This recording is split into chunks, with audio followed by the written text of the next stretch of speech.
I feel so strongly about other queer, trans, BIPOC, anyone who comes from any identity that might have internalized one of those beliefs, to really feel encouraged to step into their power and know that you have something to offer that none of these people might have to offer.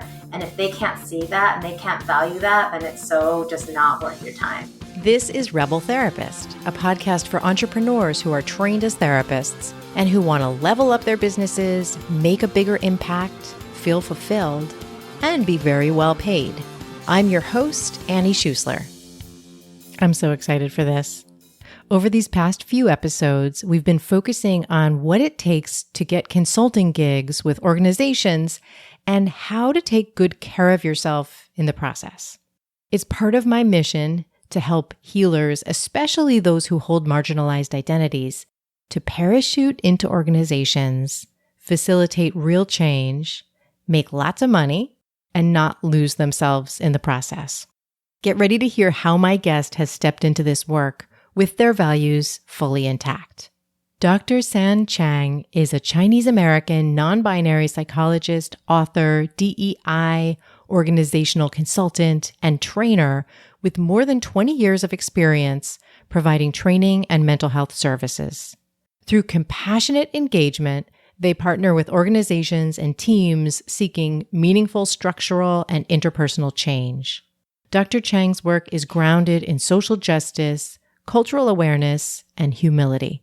Their areas of emphasis include trauma-informed diversity, equity, and inclusion, LGBTQ populations, trans health, and body liberation related to racial justice and eating disorders.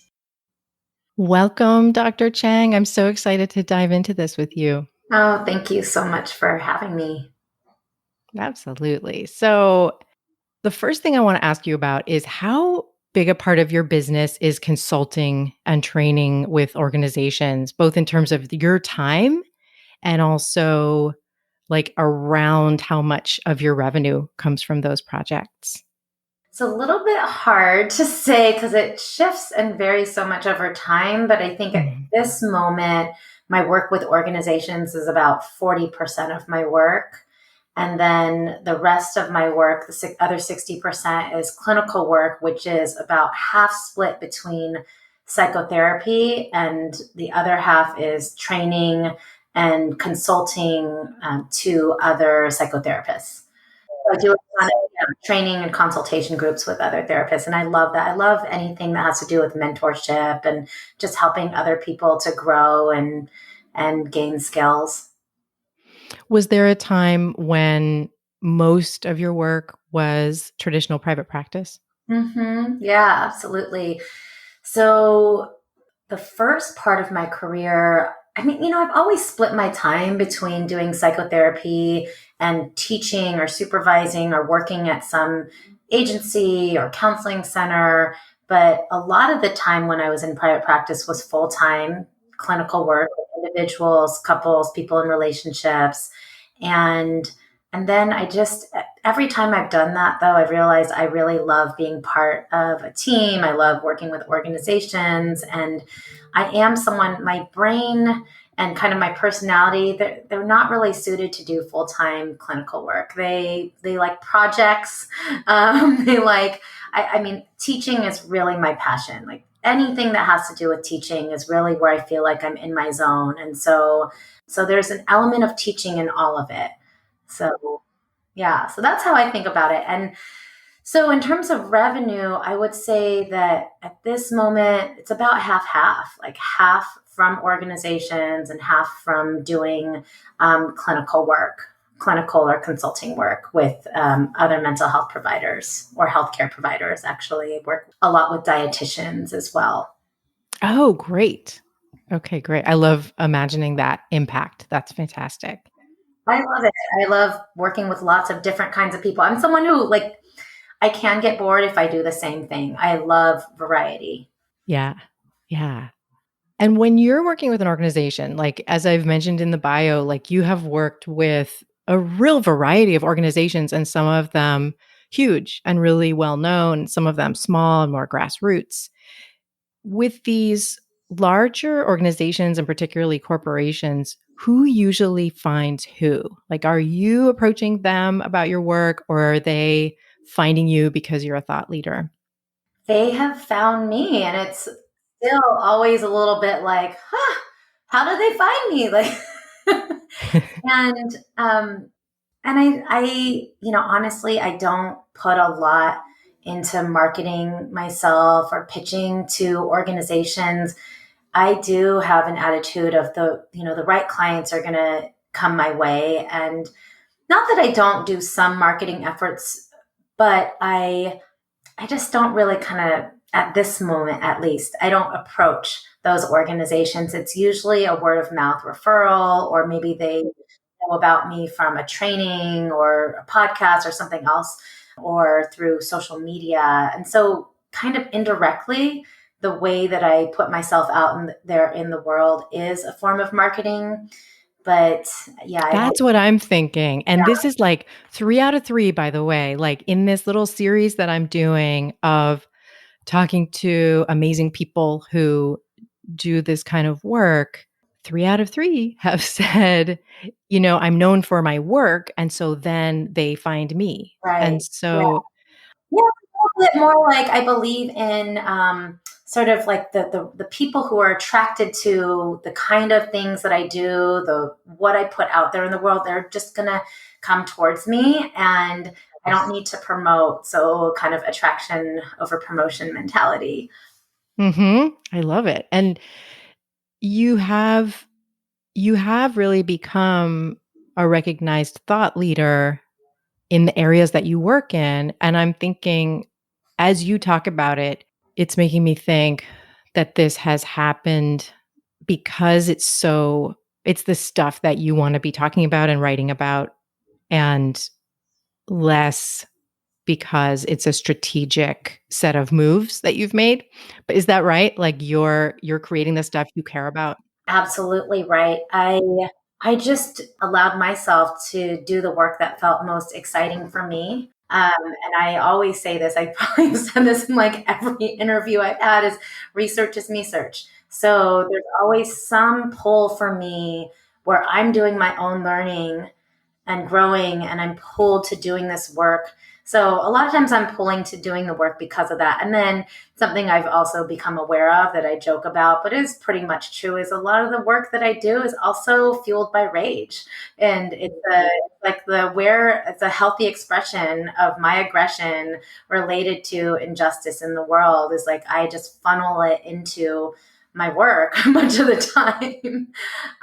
And so I do this work because I'm passionate about it. And I would say that there were certain places where I can look back and see key moments though, where I said yes to something and then it sort of snowballed into a set of opportunities. I really see that, some of the work, I think a lot about this actually. My work in trans health, I was doing clinical work in trans health for a long time. But at some point, I'll just tell you a little story. So I went with a really close friend of mine. He was going to some psychology conference I didn't really care about at all. But he was coming to San Diego. He was going to be in California. I was like, oh, fine, I'll go. I don't even go to these conferences anymore. And I went and I met some really amazing queer and trans psychologists who I was like, wow, okay, these people I actually relate to, because so much of those conferences, I was like, I don't really need to be here. I don't relate to anyone here. So I met some really great people. And through those connections, I got involved with doing work with the APA and writing guidelines for working with trans clients. And that actually really opened the door in a lot of ways to doing APA governance work and just putting myself out there in the field in a different way, which is very different from being, in a room in an office with an individual client. And through that, I think I started to rediscover my love for writing and working on systems. And that's really what got me more training, teaching, eventually writing my book. I think building the confidence to put myself out there in that way. So that's sort of how that unfolded with the eating disorders work, it was different. It was like I was ready to do the eating disorder. I was ready to be in the field visibly as an eating disorders therapist. With the DEI work, the DEI work is funny because I kind of resented people always roping me into diversity work just because I'm a person of color. They're like, we need you. And I was like, well, then if you need me that badly, I don't want to be there. And so I really disliked teaching these courses in graduate school. I really just felt like maybe I'm just falling into this. But then I started to realize there are ways that I do enjoy the work. I feel passionate about it. I'm skilled at it. And when honestly, when I am choosing who to work with and how I want to work, that's where it really, really just takes off for me. When I'm in a mentality of, oh, I have to do this, or I feel obligated to do it, or I have to do it according to someone else's terms, it usually doesn't work so well. Yeah. So if you're doing like DEI work for a corporation, let's say, how do you decide how you're going to do the work? Like, do you just tell them, like, hey, this is how I do it? This is not how I do it. And like, is there some kind of you asserting this is how it's going to be? I mean, I like to be collaborative, and I'm really interested in an exploration of, just like I would with an individual therapy client, exploration of what do you need? Am I the best person? Okay, so you sound so much less pissed off than I just did when I was like, this is how it's going to be. Not that I don't go there, but I just, there are lots of people that I walk away from, and that was not the case in the beginning. I think in the beginning I was like, they want to work with me, I need to work with them, and I also had much more scarcity around money earlier, and so now I trust my gut. And I am willing to walk away, even if it's a lot of money. And I trust that it's going to come in some other form. And I would rather work with people that I really want to work with. And so I listen to organizations, I see what they want. And a lot of times they do have an idea of what they want. It may or may not be realistic. And then I say, hey, based on my experience, I think you might want to go in this direction or rethink this plan. And as long as they're willing and humble, then I'm willing to work with organizations. I don't like to go in and say, this is how it's going to be, because I do really believe in humility. And as a consultant, I will never know as much as the people working in the organization about the organization's needs itself. But I do think I can bring a perspective that they might not be able to access because they're in it, they're stuck in it. And so that's really fun for me. And so I try to be collaborative around that. And sometimes it's not a fit. And I have had to walk away from situations and collaborations that just where I didn't feel respected, where I felt like I was kind of being brought in for optical purposes. Of it looks like we're doing the work because we brought in a DEI consultant, and those situations that's not fulfilling work for me. And I feel like I can spot that pretty quickly. Oh, that's amazing. So, I mean, it's taken time. one of those moments, I'm wondering, you were just saying sometimes they might want something unrealistic. Is that sometimes around time frame? Like, come Yeah. in, Oh yeah. Yeah. Come and make fix us, everything. decolonize us in 3 hours? Yeah, no, a lot of it is that, right? It's the pressures of capitalism is, we want to pay you as little as possible, but get as much as possible and as little as time as possible. And so those are situations where I just feel it's a setup. And so I don't agree to do something that I feel is not only not effective, but potentially harmful. Like if someone says, come and train us to do trans healthcare or create a trans inclusive workplace in 30 minutes. I have gotten so many requests for 30 minutes. I just think this is actually harmful to try to present it as if this is going to be, possible for people to take in this information in this kind of structure. And so, yeah, I don't do that. That's another thing that I really like about being a consultant is I do get to decide who do I want to work with and does this plan work for me? Absolutely. And when you're stepping into work with an organization, what does that engagement usually look like? Like, how are you collaborating and deciding together what the offering is going to be? I mean, the first thing typically is a exploration, discovery call. I just ask questions.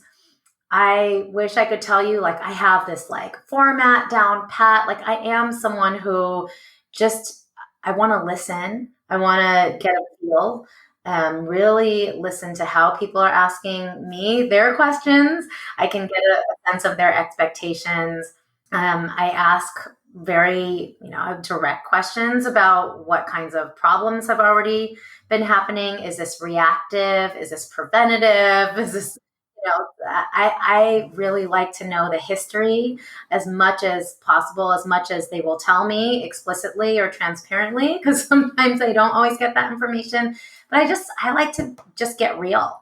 And I think of it as like any other situation where I'm trying to decide if it's a good fit. Like I'm interviewing you're interviewing me. We're seeing if this feels like mutually beneficial enough. It feels like a good enough fit.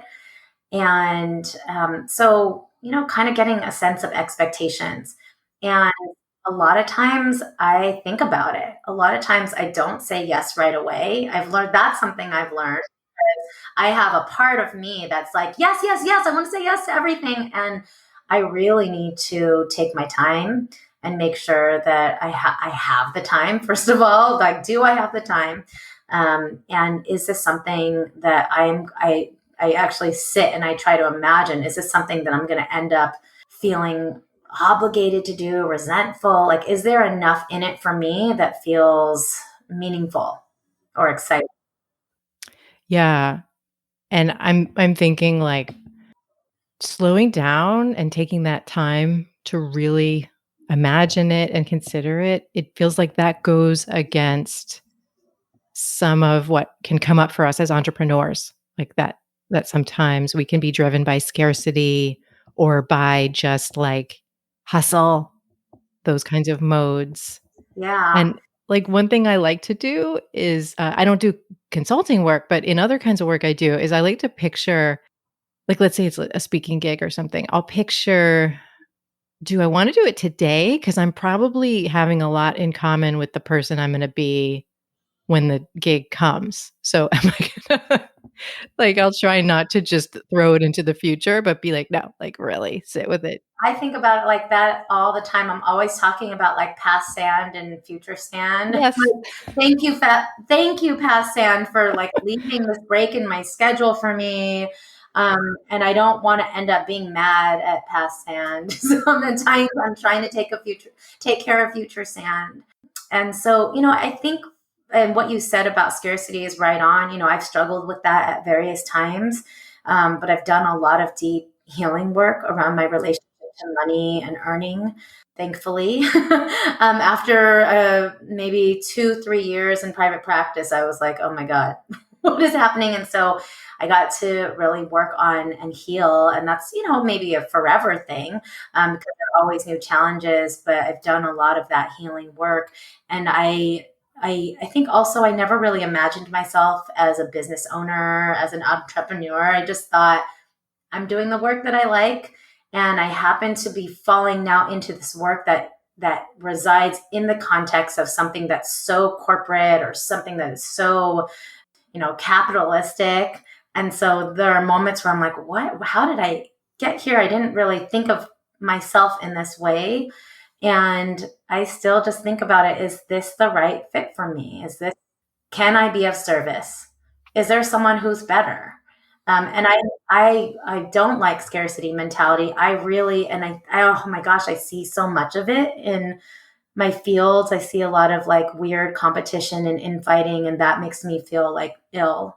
And so I believe there's enough for everyone, and that I don't need to be the person in a specific niche. Like I'm also someone who keeps moving a lot. And so I don't know what I'm going to do 5 years from now, probably not what I'm doing right now. So I just kind of don't really feel like staking, saying like, this is mine. So I think that's also allowed me to just be like kind of flow more with just a natural ebb and flow of the market and what's needed. I always say my job is to put myself out of a job, like regardless of what work I'm doing. And so my hope is that everything that people want from me today will be like they won't care 5 years from now. That would be amazing because I don't know. I don't know if that could ever be true, but I think about it that way. It's like, how do I make myself obsolete? In a moment, we'll get back into it and hear Dr. Chang's answers to some questions from participants about getting corporate gigs. First, I want to invite you to register for Create Your Program. This is a 5-week process to expand beyond private practice. You're going to go from having some great ideas, or maybe one really great idea, to actually launching a pilot program, and that's going to put you into a new chapter in your business. This is a small group experience where you'll get a lot of brave work done and build your business in a totally new way with a supportive group of driven and open-hearted entrepreneurs like you. This is for you if you're a therapist or a healer and you want to expand your business. Go to rebeltherapist.me/create to learn all about it and register. If you've been thinking about joining me for this, it's an excellent time to jump in. The price is going to go up really soon, so this is your opportunity to grab your spot before that happens. All right, let's get back into it with Dr. Chang. So when you are starting the process of like, now you've talked to somebody about what they're looking for and you've kind of thought it through yourself that this might be a good fit, is that when you start talking about like how many hours and like what the fee is going to be? Yeah, always. I tell them up front, this is what my fee is. I ask, how many hours. I ask what hours because they're like, we need you at this time. And I'm like, no, I can't do that time, or I'm already committed to somewhere else at that time. So I like to get those logistics, out of the way really up front. I like to get a sense of, how long do you think this initiative or this project is going to be? And a lot of times they know, like, we'd like to hire you through the end of the year, or we'd like to hire you for 6 months. A lot of times it's they underestimate because it's possible to do the work in that time, but then we've got people's schedules and we have unexpected things, and it usually does go longer. So I tell people that, we're going to set out to do this, but, this may take longer. I try to get a sense of how committed are they to whatever the process needs versus this is my very fixed idea and you need to give it to us in this way. So I think if the commitment is there, especially around DEI, especially around doing better, then there's a kind of an understanding that it's going to take a shape and form, however it needs to. And in your work, are you finding yourself facilitating conversations a lot of the time? I mean, it depends. A lot of times as a consultant, I might just be showing up at meetings and talking for a little bit of it. Someone else is facilitating, someone who's full-time staff or employee. Other times I'm doing a lot of teaching or training. And so in that sense, I'm facilitating. Really depends on what the needs of the organization is. If they ask me to, will you lead in this? And so I'm fluid in those things, and so yeah, it really just depends on the organization. Hope it's not too vague, but No, not at all. It just sounds like it's very like you're really willing to look at what is most needed, and it's going to be different every time. and I learn every time. Like, even though I've been doing this for a long time, every single client is different. Every time I learn something new.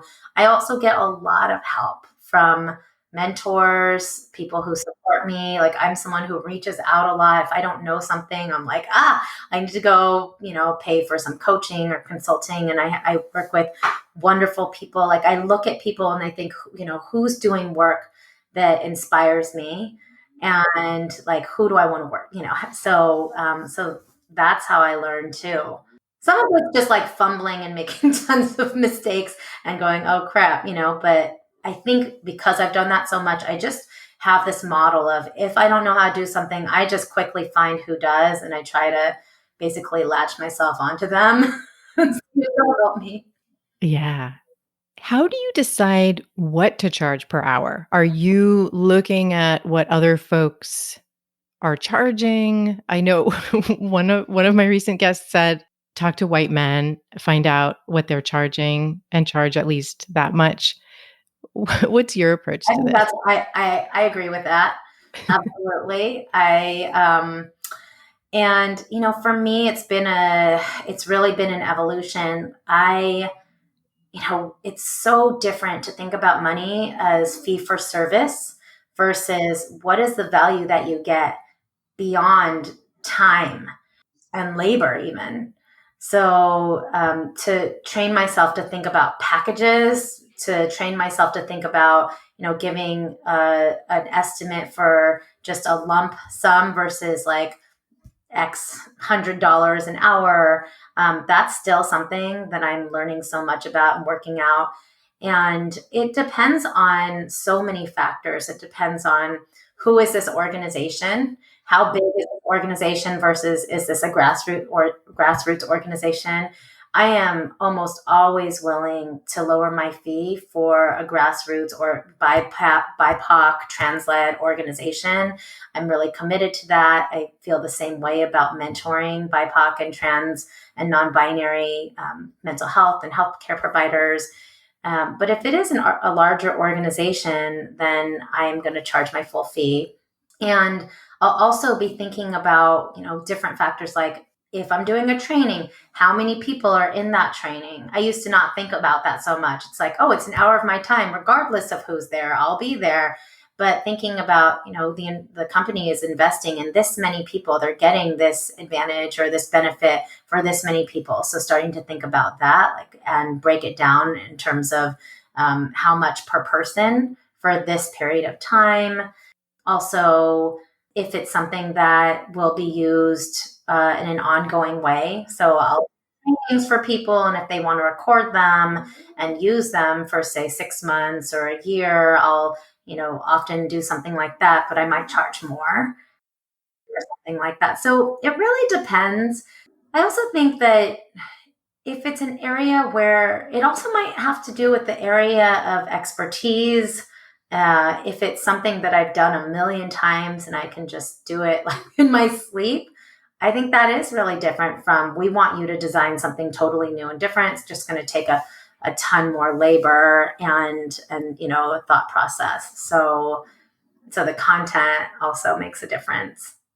I will say that some of the learning that I had was, coming from a psychotherapy model, I really thought about it as, well, if you can match my therapy fee, that's what my fee per hour is. And what I didn't think about was what is all the labor that I'm doing, not just time wise in preparation, but the emotional labor I'm doing, the meetings that I'm having with people. So I think a lot about, where's all the hidden labor that's different from psychotherapy.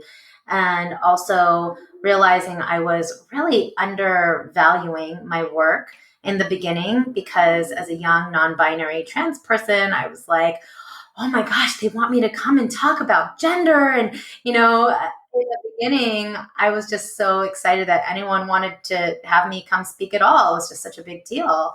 And over time, I realized, gosh, this is really not easy because like it really is, when you do DEI work, you're doing trauma work. And so just seeing, how that was impacting me and realizing, I need to charge more for this. And also just realizing that I wasn't asking for enough. Like even organizations would come back to me and say, actually, we have more than that to pay you. And so that was also eye-opening for me. Oh yeah, that must have been intense having someone come back to you and say like, "Oh, we could pay you more." I mean, even recently, like even in the last year, I was asked to do a panel. It was a 60-minute panel, and I was asked to speak for 10 minutes of the panel. But I was supposed to be there for the whole time. And my 10 minute, it was something very general, like come and talk about self-care, like something super general where I don't feel like I'm like the expert on this. And I was like, yeah, I can show up in the middle of the day and talk for 10 minutes about self-care practices during the election season. And this organization, I just thought, well, they just want me to talk for 10 minutes. I'll just charge them this. And they came back and they wanted to pay me a lot more. And I just realized, gosh, yeah, I am sitting there. This is a hard time. I am sitting on this panel, so I'm also engaging with other panelists. And yes, I didn't have to prepare slides or anything like that, but it is labor and time. And so I can fall into those traps of under earning and being like, it's just 10 minutes when it's really not. So I think that was a good learning experience for me in the past year. And it was like a huge organization, like very well-known social media outlet. So I think it's okay to ask. And it is. It's always okay to ask. And they can always come back and say, we can't do that. And then I can decide if that works for me or not. Absolutely. Yeah. I wonder how much of, I'm just thinking about that emotional work around money healing that you were talking about earlier.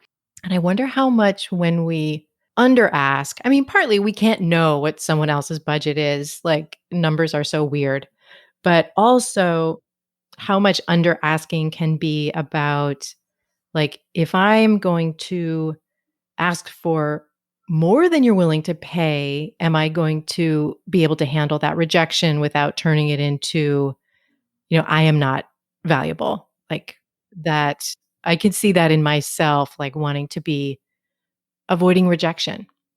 Whereas that's not what I'm about. I want to welcome rejection. Right. I just think then it's not the right organization. And again, I'm always like if it's an organization I really want to work with and they don't have a lot of material resources, like I am usually willing to work with them.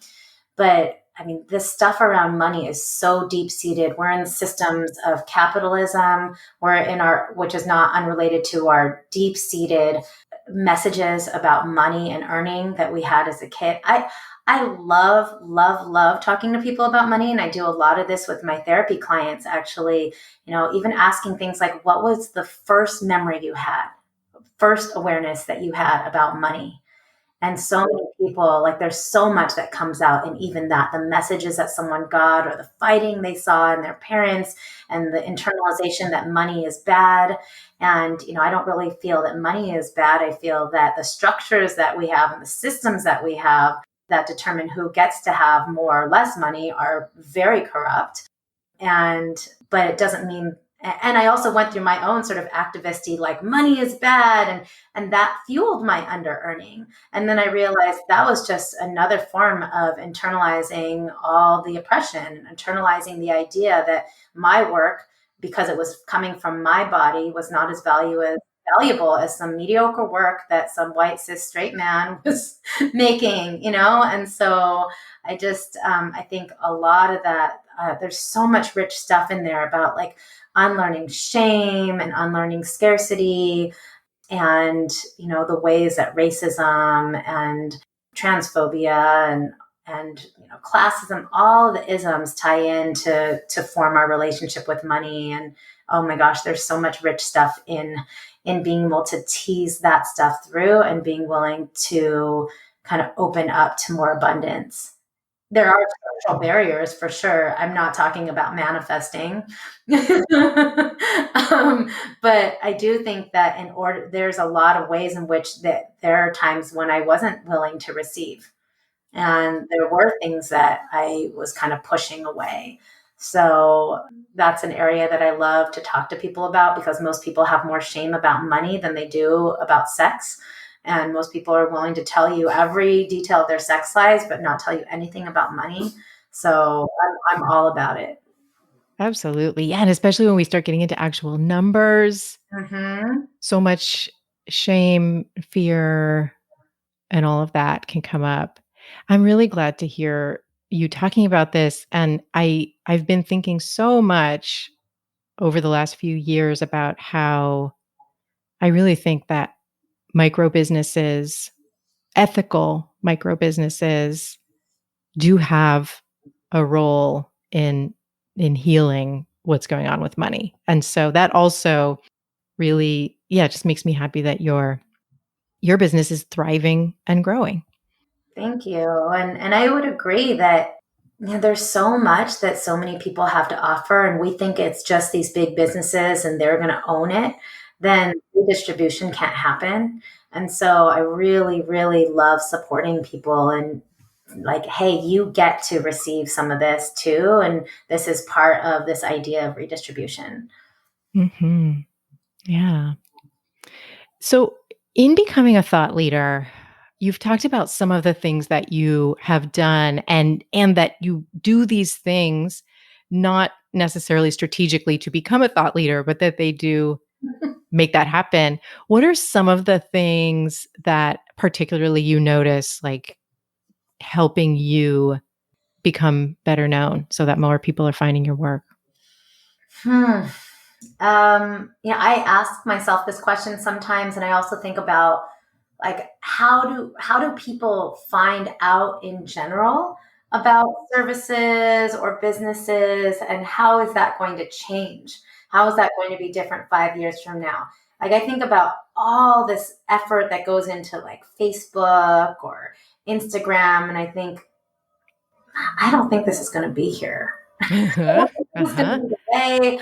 And, a lot of people talk about marketing and funnels. And, I do dabble and I'm getting some coaching in people who, kind of use these models, but I don't know that. I think I always have like a part of me that's inherently skeptical about that and just knows that I need to ride with what is shifting in our culture around how people find you. I've been lucky enough that I've always been able to just get clients word of mouth, and I don't know that it's just luck. I believe in the work that I do. I feel that because you know I think the best referrals are the ones from current clients anyway. And so that's what I do is like I'm like I'm going to do the work that I feel passionate about, and then it will lead me to more clients like this. And so I don't know if I'm answering your question completely. No, absolutely. I like the idea too that it's not really about the platform. Things can happen on platforms, but yeah, those platforms can disappear. They It's will. about, They're yeah, going to they disappear. I will. full on believe they're going to be gone. And so I think about like, how do I build something? I think about this all the time, actually. The kind of the style of marketing that happens right now in Instagram is like, I don't know. I'm judging. There's a part of me that's really judgmental about it because I'm like, you know, having good design does not mean that you are an effective service provider, right? But it's so much about the aesthetics and the optics of it. And look, I'm a model. I must be a good therapist. It's this like kind of weird aesthetic capitalism that sort of garners one a sense of respect or kind of a like expert, air of expertise. So I just think about like what can I build that's real, that has nothing to do with like this interesting thought I had that I thought everyone should hear about. And I'm saying that because I do social media. I do that. And I always have questions about and ambivalence about why do I even do this? Like what is this feeding? And so I think about like what do I want to build that's actually real? I will say, like, I feel really good about having written my book because that has built a certain platform for me that is based on real work and real kind of like the work that I've done and built over my career, real like knowledge and skills. Not that a book is like the marker, I don't think that's for everyone. But I will say that, it's funny answering these questions from you because I think one of the potential embedded assumptions is that I have some kind of plan and I've thought about these things strategically. And it's funny because I'm someone who people look at me and think I must have a plan. I'm a Capricorn. I'm organized. I get shit done. Like Me this is too. my, yeah. Hmm. This is my Capricorn. personality, but ask me what my 5-year plan is. I've never had that. I am someone who, like, I focus in on the thing I'm doing right in front of me. And because I have a Sagittarius moon, I'm like, see ya. And I'm like out. Um, so yeah, I didn't expect to be talking about my astrology here, but I do think it's an organizing, it's a way for me to organize and understand and actually accept some of the ways that I am in the world. I'm like, I don't have a 5-year plan. I'm sorry. So, or not really sorry. I'm kind of like, I just know, and I actually have just a lot of trust that I'm kind of being guided in some way, to what I'm supposed to be doing. I love it. I sound And very we woo in know, all of this, so. like Octavia Butler has said, like, through her characters, God is change. Like that is the thing that is going to continue is change. So yeah, absolutely. I might like a 5-year plan, but I've never had a 5-year plan where that was actually where I ended up in the end of those 5 years. I also think that for me, a lot of my healing is moving away from rigidity and plans, and actually just knowing that even if I have a plan, there's that quote about like people make plans and God laughs or something like that. It's like I can make a plan, and I do like to have like a certain sense of a plan, but I also need to know that's probably most likely not going to happen that way. So, are you open to answering some questions or just riffing on some questions from some Yeah, participants? Awesome. yeah. Okay, so what we got, how do you convince rich people or big corporations that your services are required? I don't. There we go. I am not in the business of convincing anyone. I am me, and if they don't like it, then that's fine. Then they're looking for something else. And, that's something that has shifted over time for me. I'm just kind of like, I don't need to shapeshift or meld myself or my work into being what someone else wants. So, yeah, not into convincing. Yes. Okay, these 3 questions, I'm gonna say them all because I feel like they fit together. Okay, so the first one was, what if I'm queer or butch or non-binary or trans and I'm worried that I won't be able to get my foot in the door? The next one is, what if I'm BIPOC and I feel like I'm gonna have to prove myself in an impossible way? And these are particularly around corporations. Yeah. And then this next one is it necessary to tone down your marginalized identity or code switch in order to get a corporate gig? So, what are your thoughts when you hear these questions? My thoughts are that under the system of colonialism, white supremacy, and capitalism, so many of us believe that our services, our work, or who we are not worthy. And there is a reality factor that these systems operate, right? Like these systems of oppression guide most corporations and businesses. Even if there are really amazing, well intentioned people, the machine still operates the way it does. And so it's a completely understandable fear. And I just, I feel so strongly about other queer, trans, BIPOC, anyone who comes from any identity that like might have internalized one of those beliefs to really, feel encouraged to step into their power and know that you have something to offer that none of these people might have to offer. And if they can't see that and they can't value that, then it's so just not worth your time. So I'm just like, I believe that. That being said, I have absolutely struggled with this whole sense of like my relationship to code switching. I do know that I'm palatable in some ways, and people love checking a lot of boxes off because of my marginalized identities. And so I'm aware of that. And sometimes I'm tokenized for that reason. There's lots of times where I'm like, "Ooh, you brought me in because you like the way it looks, but you actually don't want to hear what I have to say." Especially if I'm going to be someone who's loud or assertive, which people don't really want, especially from an Asian person. So they're shocked a lot of the time. And so, yeah, this idea of code switching, I kind of said to myself, even earlier this year, I left a really toxic, super toxic work environment and was like, no more code switching. I'm not doing this anymore. And the reality is that in the systems that we live in, code switching can be survival. And so I don't want to shame anyone who consciously or unconsciously engages in those things. For me, it's about harm reduction and how much am I willing to do this? And I don't want to cross that line to where I don't feel like I have integrity. I think that there are places where I am absolutely code switching when I'm not showing that I'm, frustrated by like having to face a microaggression in a work interaction because it just might not be the right time to address it. And so, yeah, code switching is part of the work. And I like to get away from it as much as much as possible. I don't like it, and one of my goals always is like, how can I be more and more me, and just trust that if that works, great. If it doesn't, then it's better to find that out sooner than later.